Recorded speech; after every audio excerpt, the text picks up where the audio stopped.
Mahigit 100,000 tao ang nanood na ng una nating vlog tungkol sa Honda WN7 at kasabay nito ang daan-daang tanong, opinyon at haka-haka. Magkano kaya to? Expressway legal ba? Paano kung maubusan ng charge? Bakit walang tunog? Ito na nga ba ang future ni Honda? Kaya ngayong araw, hindi ako magbibigay ng sarili kong opinyon.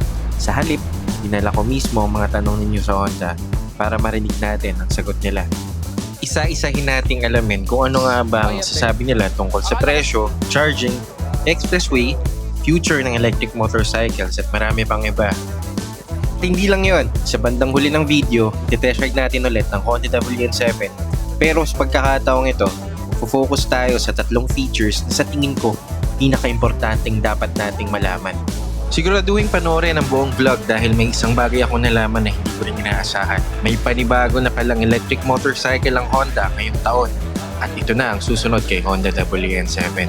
Actually, we already show a new electric vehicle yung sa Philippine International Motor Show last June.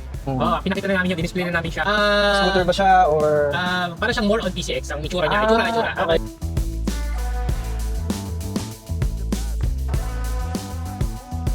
Nagtanong ako kay YouTube kung ilan ba sa mga nanonood sa ating mga videos ang nakasubscribe sa channel. At ito ang pinakita niya, 98% ng ating mga viewers ay hindi pa nakasubscribe. Sabi pa ni YouTube, kailangan ko raw kayong direktang imbitahan. Kaya naman, ito ang invitation ko. Sana ay mag-subscribe kayo sa ating channel. Malaking tulong po yun para mas marami pa tayong magawang informative at quality videos na katulad nito. Maraming salamat!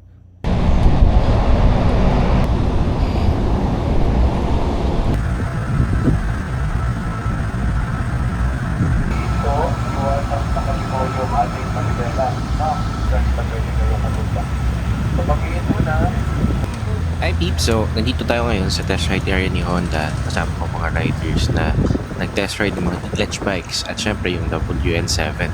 For the meantime, ay hayaan na muna natin sila. Without further ado, let's start the interview. So ito sir, yung mga questions na to, galing lang din po siya dun sa mga comments dun sa vlog ng Honda WN7. Number one question ng mga nag-comment dun, which is 16 times po siyang na-mention. So yung about sa pricing, kasi may nag-comment dun kung baka mahal siya since di nila alam yung presyo, gano'n. With regards sa price, actually it's a commonly asked question din sa mga events namin. Aside for this event, may mga event din kasi kami na on which we displayed the WN7. So in regards sa price, as of now there's no official announcement for the SRP for the Honda WN7. So we cannot say any estimate din at the moment. So let's just wait for the official announcement on the price. Pero possible siya sir na within the year, no? Yes, within the year naman. So again, wala pa rin kasi kaming official announcement kung kailan yung release date niya. So once release naman, definitely the price will also be revealed. Kung nakikiramdam kaya si Honda sa pulso ng ng market, ng mga tao pagdating sa pagka-come up ng mga price. I cannot answer then. I cannot officially say on my part. But I believe, baka meron pa kasi mga kino-consider ang pricing natin since alam naman natin na this is imported unit. So may mga possible costing yan na hindi pa talaga ma-final at this moment. So yeah, parang hindi pa rin talaga natin alam kung bakit wala pa talagang official price. Yung ginawa ng mga napansin ko sa comments sir, kasi sa ibang bansa meron na siyang price. Yes. Ang ginawa nila is kinonvert nila yung Yung price.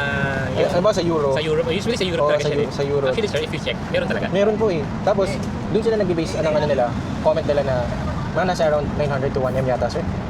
Yun yung nakita na so then again, so we cannot say if we will compare to the other countries pricing, it can be less, it can be more, we cannot say at the moment since siyempre nasa Asian country tayo, di natin alam pa mas iba yung cost implication niya once na ma-ship siya. Yes. So ayun lang, let's just wait for the final pricing. Ano naman, charging infrastructure. So, question lang dito is, ano yung mga akbang ni Honda, halimbawa, kung meron ba kayong mga partnership sa mga gasoline stations or malls, gano'n, para mas scale yung infrastructure nyo when it comes to releasing itong so, may mga ganun po bang activities? Or for now, wala pa rin kasi kaming nakikita ganung plan at the moment na i-announce on our part. At dahil wala pang partnership plans si Honda, tiningnan natin kung ilan ang kasalukuyang numbers of EV charging stations dito sa Pilipinas. At nakita natin na meron tayong 1,000 plus na charging stations. Central Luzon ang may pinakamaraming charging stations. Pero meron na ring mga charging stations sa mga cities na madalas pinupuntahan ng mga tao kagaya ng Iloilo, Bacolod, Zamboanga, Cagayan de Oro at Bicol. Pagdating naman sa mga expressway, halos lahat ng ito ay merong mga EV charging stations. Infrastructure for charging at the moment. Hep, hep, hep, hep. Subscribe ka muna. Stretching. Hydro technology. Ito sir, meron din silang ni-raise na question about, kaso kasi ano to parang developments na to ng ano pwedeng CWN7 or another model, pero nagtatanong sila about kung magkakaroon ba ng hybrid yung gas at saka electric, ganun. Kasi kung pure electric, yun nga yung anxiety nila, yung sa charging. At the meantime, at the moment, yung ating mga four wheels, yung ating Honda cars lang ang merong hybrid. So sa two wheels, again, wala pa rin namang announcement, wala pa rin namang official plan na, I don't know, no, on my part. Pero sa ngayon, maybe, baka in the future, baka meron. Sa ngayon, wala pa. Medyo malikot yung isip ng mga viewers. Kaya ano naman, tama lang yun. No? Kasi ano lang. Meron nga ditong question sir about kung meron daw any sort of technology na parang solar na nakakabit sa motor para for example ganyan, magbiyahe ka ganito kainit, nagkakaroon ng regeneration yung motor. May ganun din silang mga tanong. Nice idea yun. Kasi actually, naisip ko nga yun sa four wheels, bakit hindi sila maglagay sa mga Di ba sir? Kasi pwede lapagan eh. So, maybe may implication. No? Ako, yun ang theory ko no, sa four wheels. Baka may implication kasi ang paglalagay ng solar, di naman yan basta sa mga bahay natin. Hindi naman yan basta maglalagay ka ng solar is ganun-ganun na yun. Yes, May mga safety. Totoong may implications. Oo, may silbi ang solar panel para sa mga EV. Pero hindi pa advance ang technology natin ngayon para dito. Maliit lang ang maidadagdag nitong charge. At kung pagbabasihan natin ng Honda WN7, nasa 15 to 20% lang ang madadagdag sa battery nito sa loob ng buong araw. Regards sa pedestrian safety. Ngayon, ang concern naman nila dito is tahimik siya tumakbo, baka daw maka-aksidente. Ang isip ko naman din sir, isa yun sa may minamarket ni WN7 eh. Kaya siya, kasi yung wind niya, yung parang hangin lang diba? Napadaan lang, napadaan. Pero since dinadala nila yung scenario dito sa Well, ang masasabi ko dyan sir, it's on the driver. It's on the driver's how he can handle yung unit, yung ating WN7. Sangayon ako dito. Tayo pa rin ang dapat maging responsable sa safety natin. Pero, alam nyo ba na merong tinatawag na AVAS o Artificial Vehicle Alerting System? Ito ay isang electronic warning sound kapag mabagal ang takbo ng sasakyan para marinig ito ng mga pedestrian at kapwa natin motorista. Ang hindi lang maganda at ang downside nito, hindi ito aftermarket dahil kasabay itong inilalagay kapag ginagawa ang motor sa factory. Sa kasalukuyan, meron na ring mga EVs na gumagamit nito. Pero bago natin tuluyan pag-usapan ang pinakabagong electric vehicle ni Honda na siyang kasunod ng Honda WN7, balikan muna natin ang ilan sa mga kapwa natin riders na nagkaroon ng pagkakataon ni test ride ito. At isa sa kanila ay kakausapin natin para alamin kung ano nga ba yung unang impression niya, masasabi niya tungkol sa WN7. Sa WN7, first of all, I've driven 600, 1000 cc's.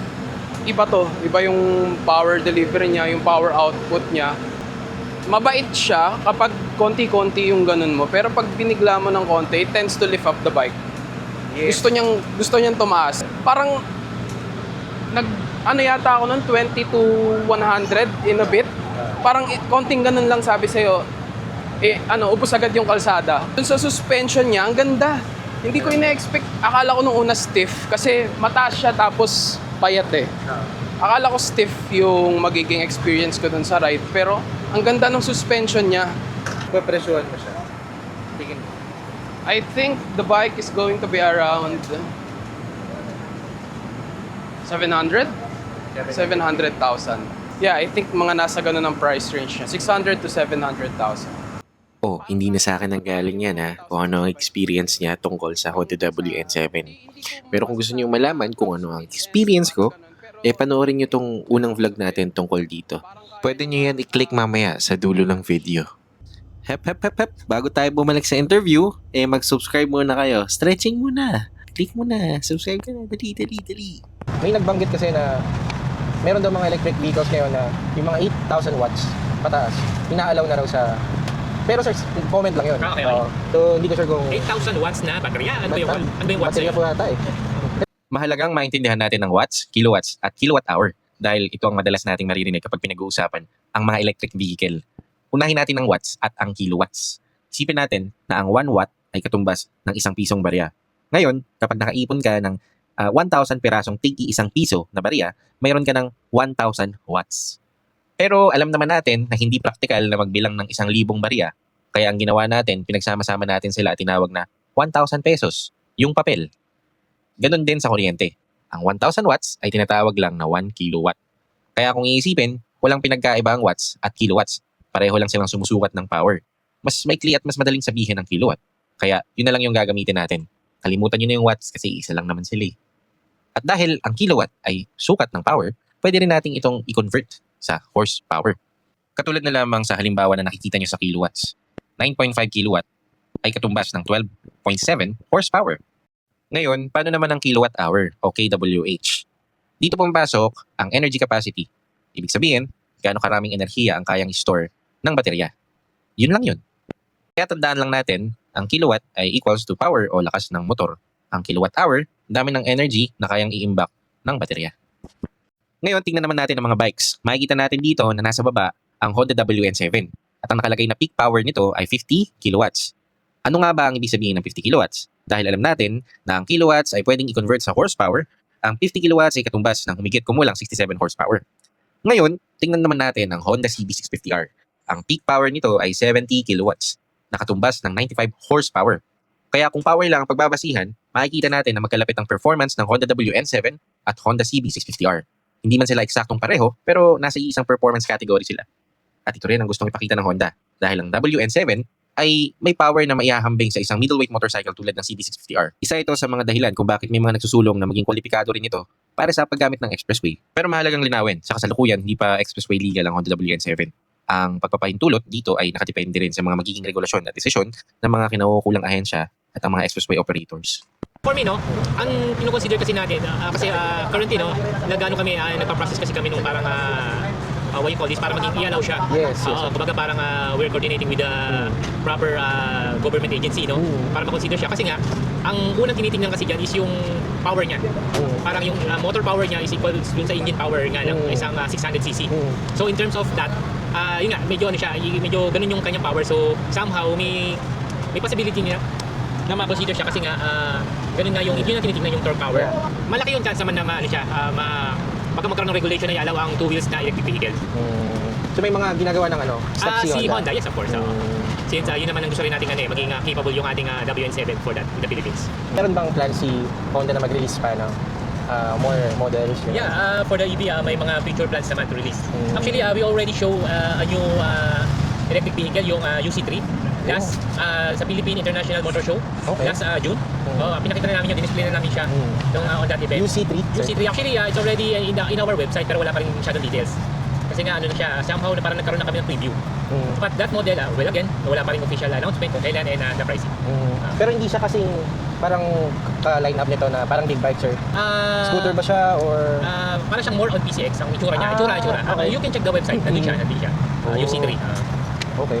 For more info on that new upcoming soon model. So again, ito ang ating second time na sasakyan si WN7. Apat ang focus natin ngayon sa ating test ride. So deceleration power selector, ito susubukan natin habang umaandar tayo.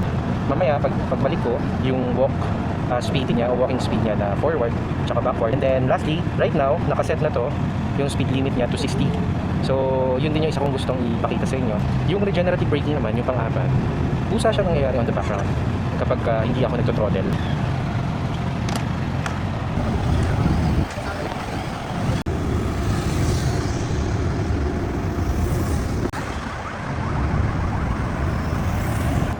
Try na natin yung deceleration, no?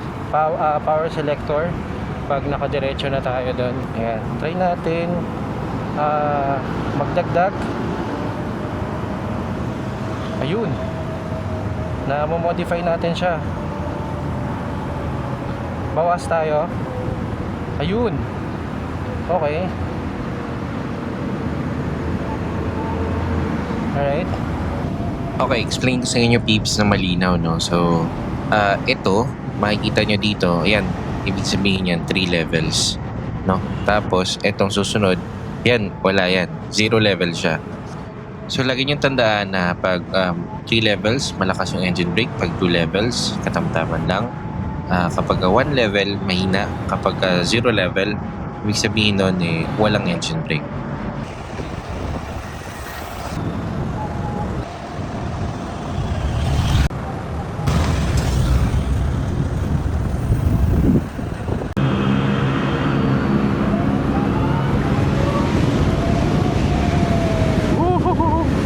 Bakit lumagpas pa rin? Hindi yata gumana yung speed limit assist niya no? Bakit lumagpas pa rin? Paano natin i-reset yung speed limit assist? Nakakagulat naman. Nag 65 tayo. Woo!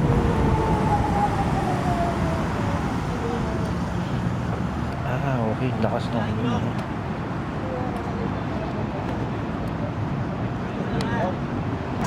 At dahil tayo ay nag-fail sa paggamit ng selectable speed limit assist, nagtanong na tayo sa mga instructor.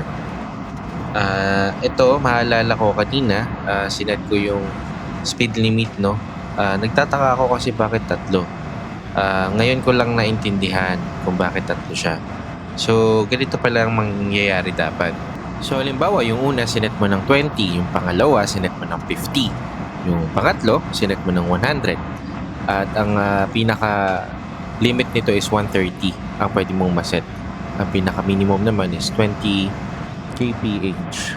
Kapag naset mo na at nakatakbo na ang motor, kailangan mo na lang gawin ay pindutin ang set speed button na parang cruise control lang itsura.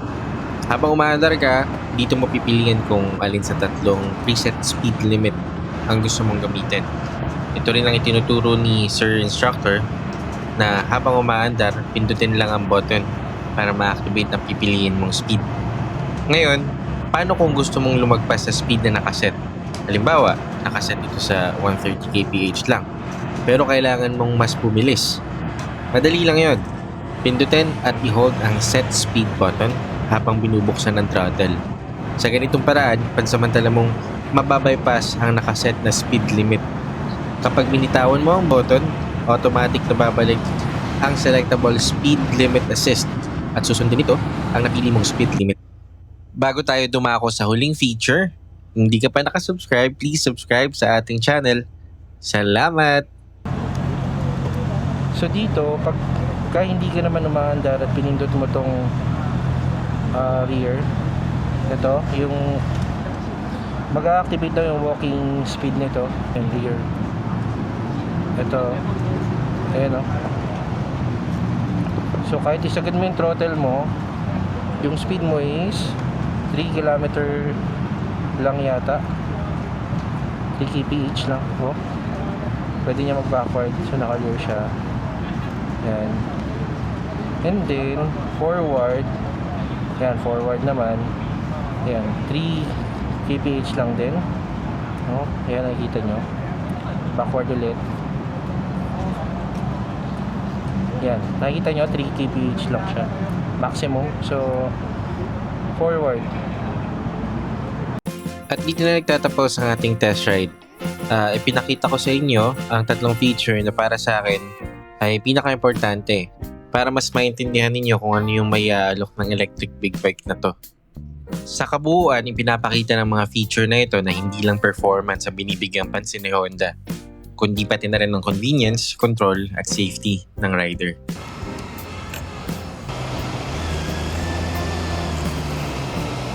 Shout out at maraming salamat sa Honda Philippines sa pagsagot ng mga tanong natin tungkol sa Honda WN7 at sa mga future developments pa ni Honda pagdating sa electric vehicles. Ngayon, nasagot na ng Honda ang karamihan sa mga tanong ninyo tungkol sa Honda WN7. Kung bibigyan kayo ng pagkakataon, bibili ba kayo ng electric motorcycle ngayon o hihintayin nyo pa ang susunod na generation? I-comment nyo sa baba ang dahilan ninyo. Baka sa susunod na vlog natin, ang tanong ninyo naman ang maging dahilan para makagawa tayo ng panibagong video. Sa mga umabot sa puntong ito ng video, maraming salamat sa panonood.